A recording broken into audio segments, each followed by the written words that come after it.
Euphoria. All right, we're getting close. We're trying to get through this chapter 1 of Level Playing Field. So now we are on part 3 of Educating Customer. Opportunity to settle the claim. Realize you simply must allow the carrier ample opportunity to settle the claim before demanding appraisal. This means that if they refuse to be reasonable with the interim letter, the next step is to request a reinspection with your carrier. Your supplemental claim should include the request for the reinspection. You will file a supplemental claim for the amount that they have lowballed and or any line items that they omitted in their estimate. Use the estimate from your contractor as the basis for the amount of your claim.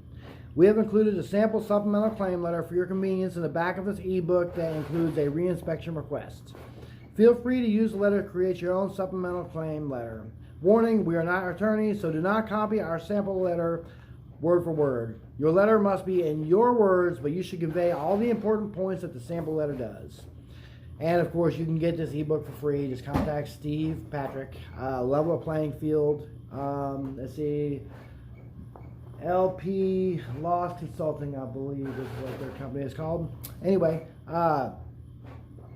like stated in the first chapter, always request that your agents send out a different adjuster on the reinspection.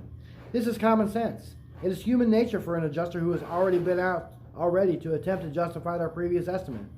Besides, he's likely to be upset that he has to go back out on a loss he's been out on to already. Who wants to admit that they were wrong on their previous visit? You know, no one ever wants to hear they're wrong. No one ever wins an argument because of that. Because as soon as you tell someone they're wrong, they dig in. All right? So anyway, and it's difficult to get into adjuster. So this is something you got to work on this sometimes. And this is something we have to do. And again, the insured is your best weapon. Regardless if they send out a new adjuster or the same one comes out, have your contractor or your public adjuster show the adjuster the damaged property that was omitted, any mismeasurements or any measurements that were missed.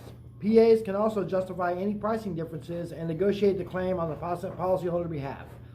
If you don't hire a PA to represent you, if at all possible, you need to be physically standing there during the reinspection while the contractor and adjuster discuss the differences between their damage assessments and pricing. The adjuster is more likely to be reasonable with your contractor if you are standing there than if you aren't. Conversely, there is no need to follow the adjuster and your PA around during the inspection like there is with a contractor. The PA can represent you, and they know what to say, what to ask, and how to frame their questions. They know the magic questions. They are experienced negotiators. The purpose of the reinspection is to delineate/define the dispute between the carrier's estimate of your loss and yours, your contractors or PAs. Once the remaining dispute is clear in everyone's minds, ask the adjuster magic question number 1. Okay, here we go. Magic question number 1. I think we ought to include everything that is legitimate and reasonable and strike anything that is not. Are there any line items that are unreasonable or illegitimate in my contractor's claim estimate? This is the most important question that you can ask them, and make sure that you use these specific 2 words, unreasonable and illegitimate. If he states that there are, have him point these specific line items out to you and explain how he drew his conclusion that they are either illegitimate or unreasonable. What you are doing is holding his feet to the fire and forcing him to justify his position without using inflammatory language that would cause him to become defensive. Make him explain why he is overlooking/omitting property damage as defined in policy language that was caused by the storm/fire, etc. Make him explain why he is refusing to include legitimate and reasonable line items that are on your contractor's estimate of damage. Make him explain why he is refusing to indemnify you. Hold his feet to the fire and make him do the right thing.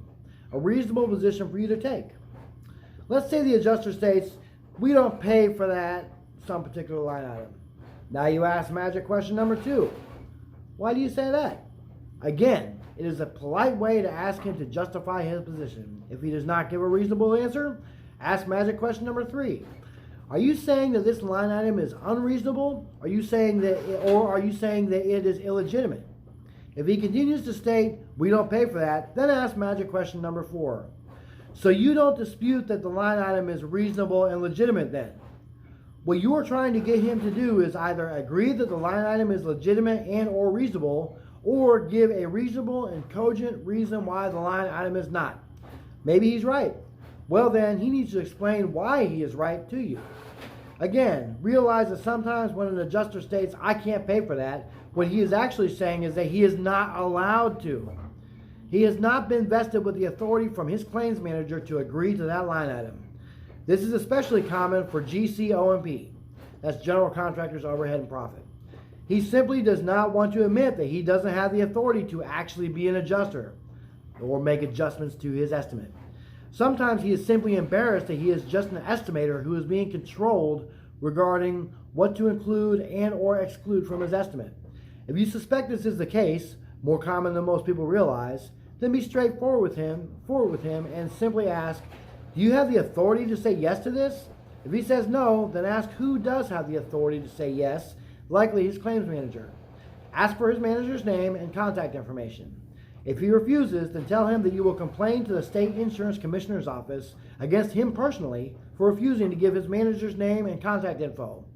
Also complain against the carrier for sending out someone to investigate the loss who does not have the authority to make decisions and then refuses to give the name and contact information of the individual who does have this authority.